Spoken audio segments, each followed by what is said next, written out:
See this? $800. That's what freelancers are charging on Upwork right now for product videos like this one. I know because I've seen the gigs, I've talked to people doing it, and I'm about to show you the exact template that makes it possible. It takes 90 seconds to generate once you've got it set up. Now, before you get excited and run off trying to copy this, I need you to stop for a second and ask yourself one very important question. Are you actually going to use this thing, or are you just collecting AI templates like Pokemon cards? Because listen, I see this all the time. People download templates, save them in a folder called Cool AI Stuff, and then never touch them again. It's like a digital graveyard of good intentions. And look, I'm not judging. Well, okay, I'm judging a little. But here's the real talk. If you're learning this stuff just because it's fun, cool, have fun. But that's not going to pay your rent. However, if you're learning this because you want to either save yourself hours of manual work or actually make money selling these systems to businesses, now we're cooking. Because e-commerce brands right now are desperate, and I mean desperate, for product videos that don't look like they were filmed in someone's basement with a phone from 2012. They will pay you $500, $1,000 for content that actually converts. Good lighting, professional look, makes people want to buy. And this template does that in 90 seconds, uses VO 3.1, takes your product image, puts it on a model, spins it around like a rotisserie chicken, except fashionable, and boom, you've got content that looks like someone dropped 10 grand on a photo shoot. It's honestly kind of unfair how easy this is. Now look, I'm about to show you exactly how to build this thing. Step by step, click by click.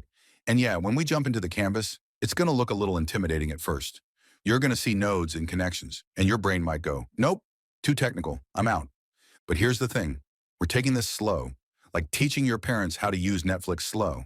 Because once you understand the logic of what's happening, the whole thing clicks and suddenly you're the person people call when they need this stuff built. And if you're sitting there thinking, okay, professor, but I literally don't know where to start with AI or automations, that's exactly why I built the foundation courses. Not the boring kind where someone just reads code at you for 40 minutes. I'm talking the actual fundamentals. How AI thinks, how these systems connect, the context engineering that makes your AI actually smart instead of just random. Plus, we've got interactive demos where you're clicking alongside me, so you physically cannot get lost. It's like I'm holding your hand through it, but in a non-creepy educational way. Links in the description if you want that. But right now, let's build this thing. So buckle up. We're going into the canvas. It's going to get technical for a few minutes, but I promise if you can follow a recipe, you can build this. And if you get confused at any point, just rewind. I literally rewound a YouTube video 7 times last week trying to understand why my coffee maker was beeping at me. We're all learning here. All right, let's do this. All right, champ. So here we are on the canvas. Now, I know what you're thinking. This looks like someone's brain exploded and turned into a flowchart. It's a little intimidating at first, kind of like the first time you opened IKEA furniture instructions and immediately regretted every life choice that led you there. But don't worry, we're going to break this down piece by piece. So what you're looking at right now is a workflow I already built, but here's what we're going to do. We're going to build it again from scratch, right in front of you, so you can see exactly how everything connects. Think of it like watching someone make a pizza twice. First time, you just see the finished pizza, and you're like, cool pizza. Second time, you actually learn where the cheese goes and why you can't just throw everything on at once and hope for the best. So let me give you the big picture of what's happening here. First node you see here, that's called form submission. It's basically just a form. You know, like when you sign up for literally anything online, and they ask for your email, your mom's maiden name, your blood type, except way less invasive. This form just asks for one thing, a URL, specifically a link to the image you want to turn into a video. That's it. I'm not asking for your credit card or your Netflix password. Once someone fills out that form and hits submit, the data flows to the next node, the prompt node. And the prompt is basically you telling the AI what to do. You're the director, the AI is the unpaid intern who actually does all the work.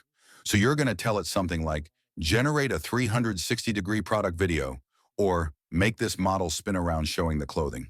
You're giving it marching orders because if you're vague, the AI is going to give you something random, and then you'll be in my DMs at 3 a.m. like, why does my video look like a fever dream?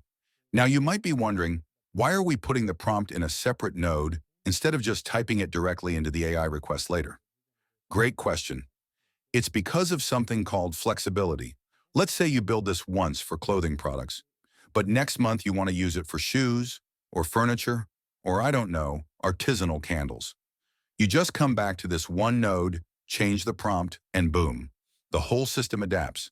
It's like having one remote control that works for your TV, your sound system, and your lights. You don't need three different remotes. That would be chaos. After we set the prompt, we need to actually talk to the AI video model, the model that's going to generate our video. And to do that, we send it two things: the prompt, telling it what to do, and the image, showing it what we're working with. The model takes that info, thinks about it for a minute like it's solving a crossword puzzle, and then spits out your video. Now here's the thing, and this is important. Video generation takes time. You can't just send the request and immediately get the video back. That's not how it works. It's like ordering food on DoorDash. You don't place the order and then immediately check outside for the delivery driver. That's insane. You gotta wait. So we add a wait node. This tells your automation, hey, chill out for a minute. Go check Instagram. Make some coffee. Whatever. Just don't do anything for 60 seconds. And after that minute, the workflow wakes back up and checks if the video's ready. If the video's done, great. We download it and save it to Google Drive. If it's not done yet, we loop back. We wait again, check again. Once the video's finally ready, we download it into N8N, which is this automation platform we're using. And then we upload it to Google Drive so you can send it to your client or do whatever you want with it. That's the whole workflow. Now let's actually build this thing step by step. All right, first thing we're building is the form. This is where people submit the image URL. To add this, click on the plus sign on the canvas. You'll see a search bar pop up. Type form, and you'll see something called N8N form trigger show up.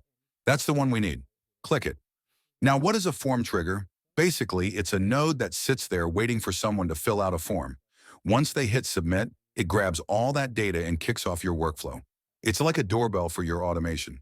Someone rings it, your system wakes up and does its thing. You can use forms for all kinds of stuff: collecting leads, running surveys, getting feedback, whatever. Some people use these for job applications. Some people use them to let clients upload files. In our case, we're keeping it stupidly simple. We just need one piece of information, the image URL. So you click on that form node and it's going to ask you to configure a few things. First thing you'll see is test URL. This is basically the link you're going to copy and share with people or yourself for testing. When someone clicks that link, they'll see your form and can fill it out. Right now, the form's empty because we haven't added any fields yet. We're about to fix that. If you look at the workflow I already built earlier, the finished one, you'll see it has a title that says something like product clothing, a field name that says image URL. The type is set to text, and there's a placeholder that says URL. Let's recreate that exact setup. First, the form title. This is just the header that shows up at the top when someone opens your form. It's not critical. You could call it Steve's Magical Product Form or Submit Your Stuff Here, and it would work exactly the same, but let's be professional. Type something like product clothing or product video request, whatever makes sense for what you're doing. Now here's the important part. Click on Add Form Element. This is where you define what information you're actually collecting. It's going to ask you a few things. First, the name. This is what displays to the user. It's the label above the input field. We're typing image URL here. Nice and clear. Nobody's going to be confused about what they're supposed to put in this box. Next, element type. You've got options here: text, password, number, file upload, email, drop-down, all kinds of stuff. It's like choosing toppings at a pizza place. Lots of choices, but you only need the ones that make sense for your order. In our case, we're choosing text because we're collecting a URL, which is just text, a string of characters. That's it. The placeholder field is optional, but it's helpful. This is the gray text that shows up inside the input box before someone types anything. It's like a little hint. We're putting URL here so people know the format. You could also put something like HTTPS, example.com on image.jpg if you really want to hold their hand.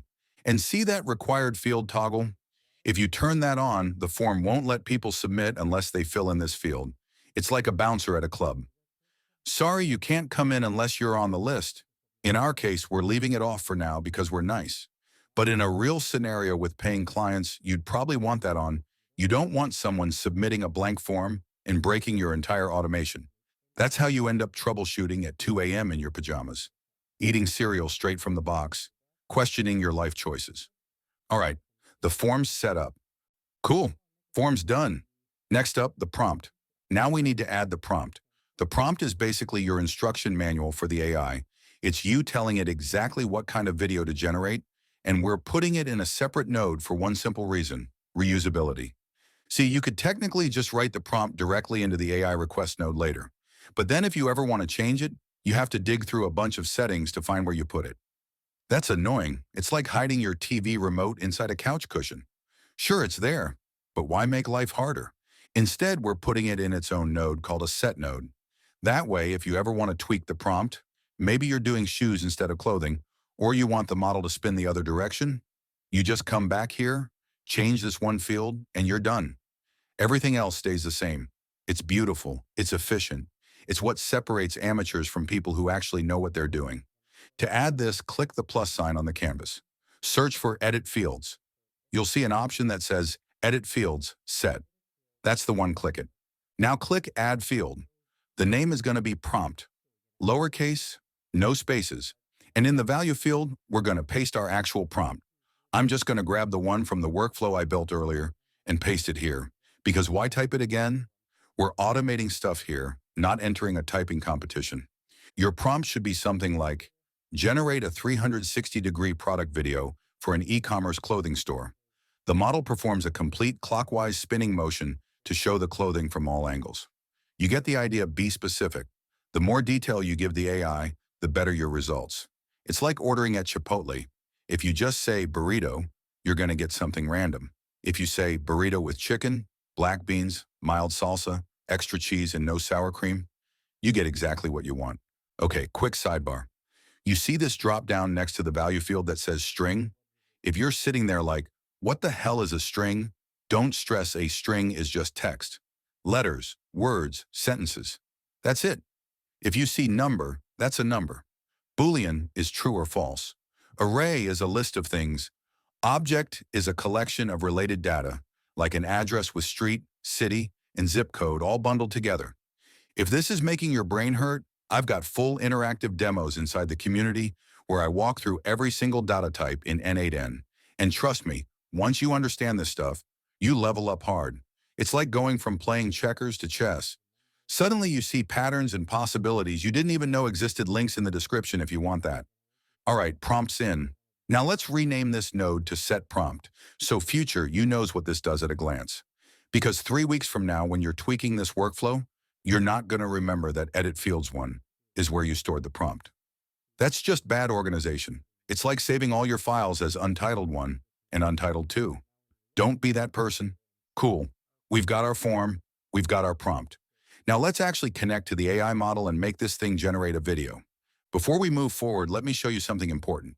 We're going to test this form right now to make sure it actually works, because there's nothing worse than building an entire workflow, getting to the end, hitting execute, and realizing step 1 was broken the whole time. That's like baking a cake for 2 hours and then realizing you forgot to turn on the oven. Devastating. So here's what we're doing. Click the big Execute Workflow button at the top of the canvas. This puts your form into listening mode. Think of it like turning on your phone's ringer. Now when someone calls, you'll actually hear it. Boom. There's your form. It's asking for the image URL, just like we set it up. Now I've got an image ready to go. It's a model wearing clothing, facing forward. This is exactly what we need to send to the AI, so I'm pasting that image URL into the form field and clicking Submit. Now go back to your N8N canvas. You should see that the form submission node has data in it.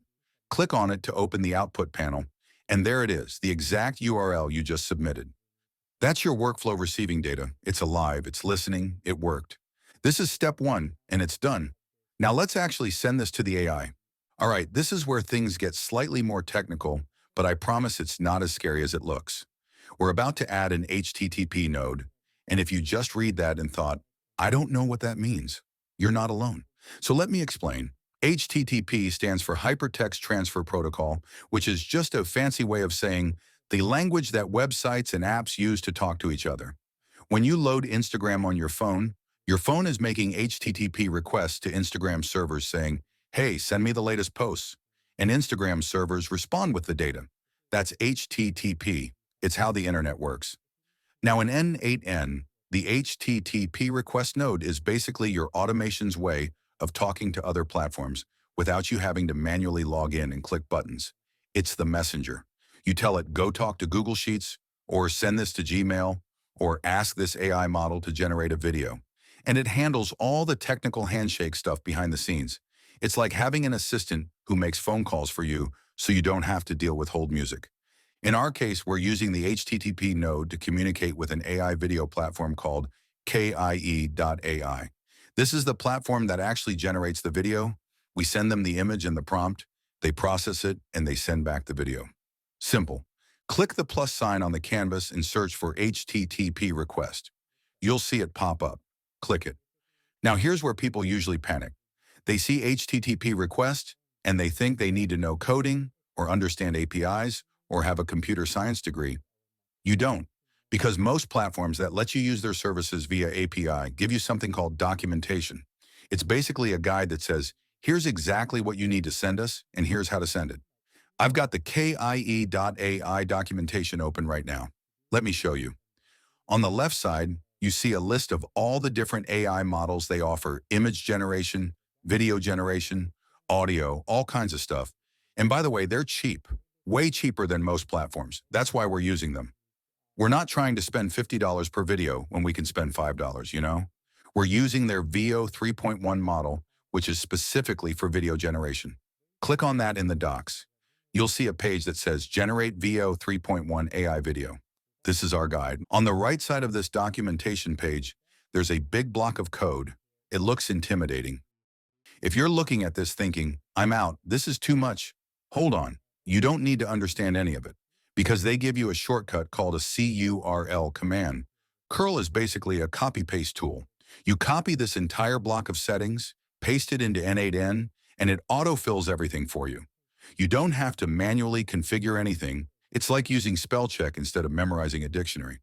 Work smarter, not harder. So click the copy button on that curl command. Now go back to N8N. Inside your HTTP request node, you'll see an option that says Import Curl. Click it, a text box pops up. Paste what you just copied. Click Import. And just like that, everything's filled in. The URL is set. The method is set. The headers are configured. You didn't have to do any of it manually. This is why I love automation. We're literally automating the setup of the automation. It's automation inception. Configuring the HTTP request, filling in the details. All right, let's walk through what just got autofilled, because you should understand what's happening even if you didn't have to do it manually. First, the URL. This is the web address where we're sending our request. It's pointing to KIE.ai's video generation endpoint. Think of it like mailing a letter. You need the correct address or it's not getting there. This URL is the address for video generation department. Next, the method. It's set to post. That just means we're sending data to the server. If it was GET, we'd be asking the server for data. In this case, we're giving them info, the image and prompt, and saying do something with this. Now scroll down to headers. See where it says authorization and then bearer, followed by a placeholder token? This is your API key. Think of it like showing your ID at Costco.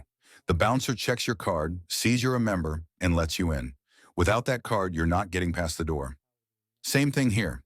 The API key tells KIE.ai, this person has an account, they have credits, let them use the service. We're going to generate that key in a second, but first let me show you the most important part, the body section. Scroll down to where it says body, and you'll see it's set to JSON. Inside that JSON, there's a bunch of fields. This is where we're telling the AI model exactly what we want. It's like filling out an order form at a restaurant. I want this dish, cooked this way, with these sides. Except instead of food, we're ordering a video. Let's go through each field. Prompt. Right now, it's got an example prompt in there that the docs gave us. We're deleting that. Instead, we're going to pull the prompt from the set prompt node we made earlier. There's a panel showing the output from previous nodes. Click on Set Prompt, and you'll see the prompt field drag that into this spot. Now it's dynamic. Whatever prompt we set earlier automatically gets used here. It's like mail merge if you've ever done that in Word One Source of Truth, used everywhere. Image URLs. This field takes an array, which is just a fancy word for a list. The AI model can accept 1 or 2 images. If you give it 1 image, it uses that as a reference point and animates around it. If you give it 2 images, a first frame and a last frame, it generates a video that transitions between them. Kind of like a before and after, but animated. In our case, we're only using one image, the model wearing the clothing, facing forward. So we're deleting the example images in here and dragging in the image URL from our form submission. That's the data that came through when we tested the form earlier. Model, it's set to VEO3 fast. That's correct. There's also a VAO3 option, which is higher quality but takes longer and costs more. For our purposes, fast is fine. We're not making a Spielberg film here, we're making product videos. Watermark. You can add a watermark to your videos here, like made by your company or whatever. We're leaving it as the example for now, but if you're doing this for clients, you'd put their brand name here, or remove it entirely if they don't want one. Callback URL. This is for advanced users who want the platform to notify them when the video's done, instead of manually checking. We don't need it, so delete this field entirely. Aspect ratio, it's set to 16:9 by default, which is horizontal video, like YouTube. But our image is vertical, 9:16, like TikTok or Instagram Reels. So we're changing this to 9:16 to match our source image. If you leave this mismatched, the video's gonna look weird. It's like trying to fit a square peg in a round hole, technically possible, but why make it harder? Generation type. This tells the platform what kind of video generation we're doing. If you scroll through the docs, they list a few options. There's reference to video, which is for material-based stuff. That's not what we need. There's text to video, which is just prompt-based with no images. Also, not what we need. We need first and last frames to video, because we're using an image as a reference and generating motion from it. Copy that exact text, first and last frames to video, and paste it into the generation type field. Make sure there's no extra spaces or typos. APIs are picky. One wrong character and the whole thing breaks. It's like entering a password. You gotta get it exactly right. All right, everything's configured except one thing, the API key. Go back to the kie.ai website. Log in if you haven't already. You'll land on the dashboard. Look for a section called Billing or Credits. Click on it. You'll see they give you 80 free credits to start. That's enough to generate one video as a test. If you want more, you can add like $5 and get 1,000 credits, which will get you around 15 to 17 videos depending on settings. Not bad. Way cheaper than hiring a videographer. Now look for a section called API Key Management, or just API Keys. Click on that. You'll see they've already generated a default key for you. Just click Copy next to it. Go back to N8N. In your HTTP request node, scroll back up to the header section. Find the authorization header. See where it says Bearer Placeholder Token? Delete that placeholder token and paste your actual API key there. Make sure you keep the word bearer and the space after it. Just replace the token part. And that's it. You're connected. Your automation can now talk to kie.ai's servers. All right, let's see if this actually works. Now click Execute Node on the HTTP request node. If you did everything right, you'll see the node turn green and output some data. Open the Output panel. Look for a field called Code. If it says 200, that means success. The platform received your request, understood it, and is now processing your video. If you see any other number, like 400, 401, 500, something's wrong. Usually it's a typo in the API key or a missing field. But we're not going to see that because we did it right. Now look for another field called Task ID. This is basically a ticket number. The platform is saying, hey, we got your order, here's your tracking number. Come back in a bit and check if it's ready.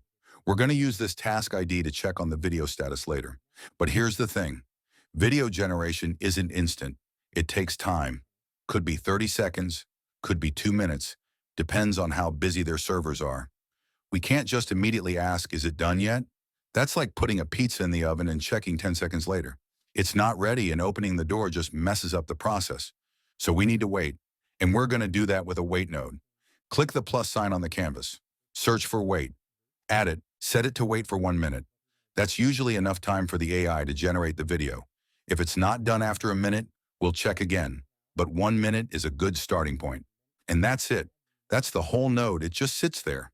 Does nothing. It's like the buffering screen on Netflix, except intentional. During this wait time, your workflow is paused. It's not broken. It's not stuck. It's just chilling. And this is what happens when your workflow runs automatically in the future. Someone submits that form, the automation kicks off, sends the request to the AI, waits patiently like a well-trained dog, and then continues when the time's up.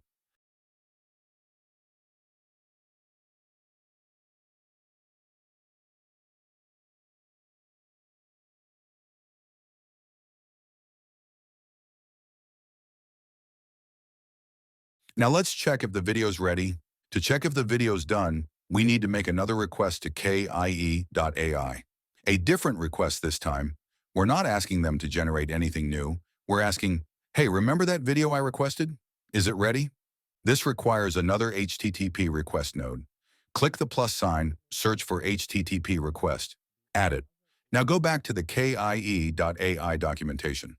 On the left side, you'll see an option that says Get VO 3.1 Video Details. Click on that. This is the endpoint for checking video status. Just like before, they give you a curl command. Copy it. Go back to N8N, click Import Curl in your new HTTP node, paste it, hit Import. Everything autofills. Add your API key to the authorization header, same as before. Copy it from the first HTTP node if you don't have it handy.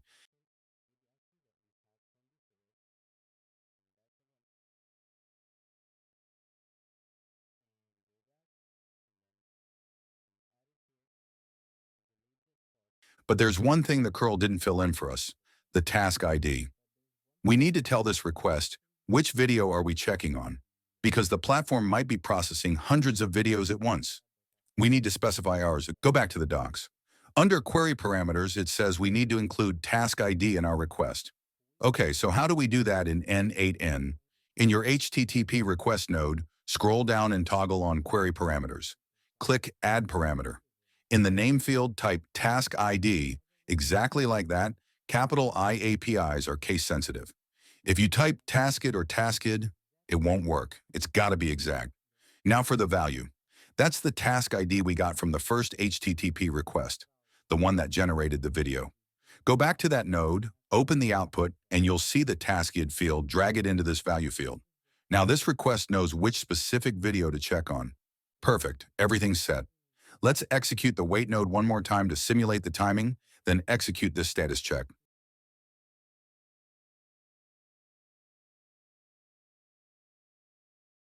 All right, wait's done. Execute the second HTTP request node. And look at that. Open the output panel. You'll see a field called Result URL. That's the link to your finished video. The platform is saying, yeah, it's done. Here you go. Let's check it out. Copy that URL and paste it into your browser. It's going to download the video file. Open it up. And there it is. The model spinning, showing the clothing from multiple angles. Front view, side view, back view. Not a perfect 360, more like 270, but it's more than enough to showcase the product and see that little watermark at the bottom. That's the My Brand text we left in the settings earlier. If you were doing this for a paying client, you'd swap that out for their brand name. Cool, video's generated. But we're not done yet, because sometimes the video won't be ready after just 1 minute. Here's the reality. Sometimes the AI needs more than a minute. Maybe the servers are busy. Maybe it's a complex request. Whatever the reason, we can't just assume the video will always be ready on the first check.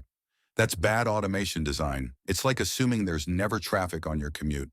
Sure, usually there isn't, but the one day there is, you're screwed. So we need to add logic that says, if the video's ready, move forward. If it's not, wait and check again.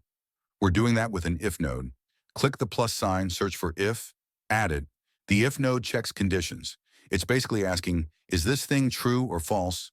And based on the answer, it routes your workflow in different directions.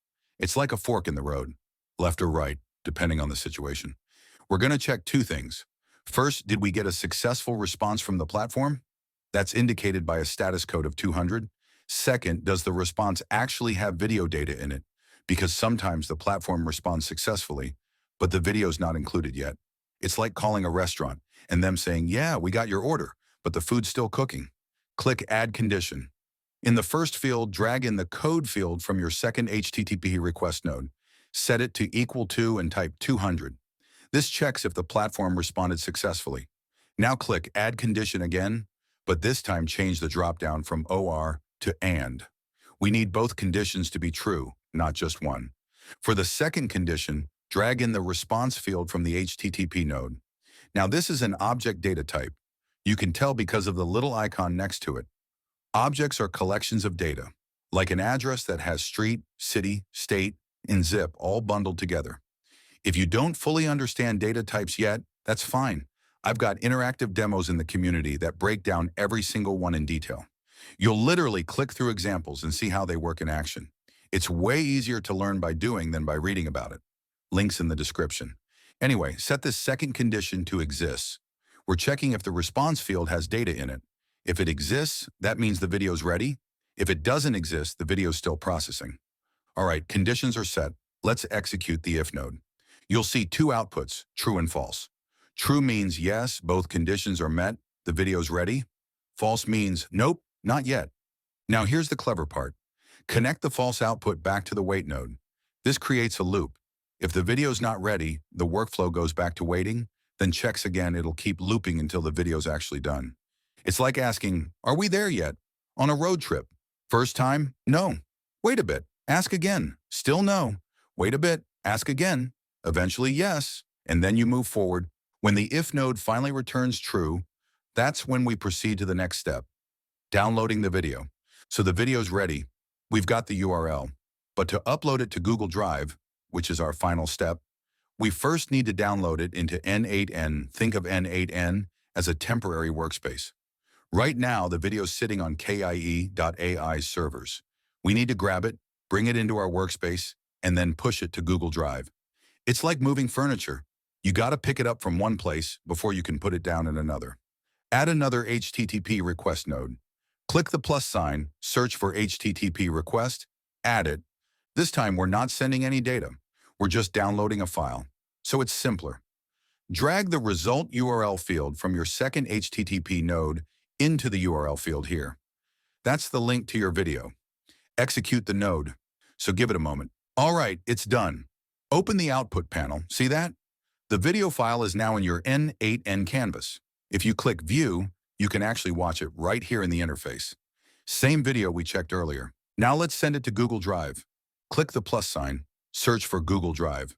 You'll see a bunch of options pop up. We want Google Drive with the action set to upload. Click it. First, you need to connect your Google Drive account to N8N.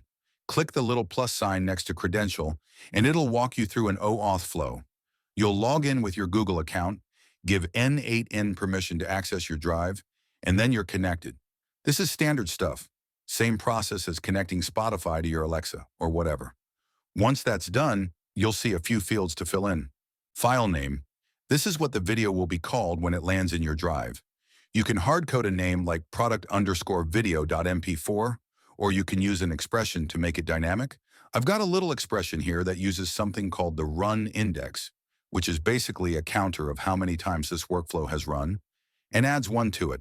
So the first video gets named 1.mp4, the second is 2.mp4, and so on. Keeps things organized. You can also use the current date or pull the product name from your form data, whatever makes sense for your use case. Parent drive. Leave this as my drive unless you're working with a team drive or shared drive. Parent folder. This is where in your drive the video will be saved. By default, it's the root folder, like the main page of your drive. If you want it in a specific folder, click the drop-down and select that folder. Just make sure the folder's permissions are set correctly. If it's a private folder that N8N doesn't have access to, the upload will fail. Everything's set, execute the node, and done. Open the output panel. You'll see a link to the video in Google Drive. That's it. That's your final deliverable. Let me summarize what we just built here, because we covered a lot. Someone fills out a form with a product image URL. Your workflow grabs that URL, combines it with your prompt, and sends both to an AI video generation platform. The platform processes the request and gives you a task ID. Your workflow waits a minute, then checks back to see if the video's ready. If it's not, it waits and checks again. If it is, it downloads the video and uploads it to Google Drive. All of this happens automatically. You set it up once, activate it, and then it just runs. That's the power of automation. You build it once, it works forever. All right, there it is. You just watched me build a system that e-commerce brands will pay you hundreds of dollars for. 90 seconds to generate. Pretty wild. Now here's the question. What are you going to do with this? Because you've got two options. Option one, you close this tab, maybe bookmark it for later, and it ends up in that digital graveyard we talked about at the beginning, the template cemetery. Or option two, you actually use this thing. You find a brand on Instagram with bad product photos, you reach out, you offer to make them a sample video for free, they love it, and boom, you've got your first paying client. And that's how this goes from a cool tutorial you watch to actual money in your account. Now, if you want to grab this exact template, it's inside the community, links in the description. You get access to this, plus every other template I build. And honestly, the templates are just the start. Because here's the thing, you can copy templates all day long, but if you don't understand how AI actually thinks, how automations connect, how to give context to these systems so they don't spit out garbage, you're going to struggle the second something breaks or you need to customize it for a client. That's why inside the community, we don't just hand you templates and say good luck. We start with the foundations. Week one, you're learning how AI actually works. Not the boring theoretical stuff, the practical stuff. How does it think? What makes it smart versus random? How do you talk to it so it gives you what you need? Then week 2 and 3, we jump into automations. You're learning N8N, the tool we just used, in an interactive way. Not just me talking at you, you're clicking alongside me. My voice is literally guiding every single click so you can't get lost. It's like I'm sitting next to you building this stuff. And then weeks 4 through 6, we get into the real magic. AI agents, multi-agent systems, connecting AI with automations, so you're building things that actually solve business problems. The kind of stuff companies are desperately hiring for right now. You get all of that, plus this template, every another template I release, courses, and all the support you need to make you dangerous. So if you're serious about this, if you actually want to learn this stuff the right way and not just collect templates, links below, come join us. And look, if you actually build this and land a client, tag me. Send me an email at glitch@askglitch.com. I want to see it. Because that's the whole point of this. Not just teaching you cool AI tricks, but helping you turn this into something that actually pays you. All right, champ, that's it. Now go build something. I'll see you in the next one.